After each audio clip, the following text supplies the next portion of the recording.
میں تو عیسائی ہوں.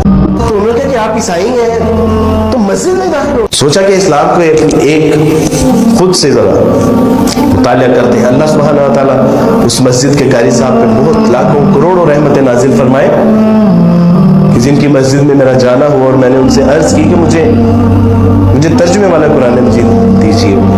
تو انہوں نے کہا کہ آپ کے گھر میں نہیں ہے. تو میں نے کہا کہ وہ ہمارے گھر میں کیسے ہوگا, میں تو عیسائی ہوں. تو انہوں نے کہا کہ آپ عیسائی ہیں تو مسجد میں داخل ہو گیا. ان للہ کہ یا اللہ کیے کہ مسلمان ہمیں اس کو ہاتھ لگانے سے کیوں روکتے ہیں.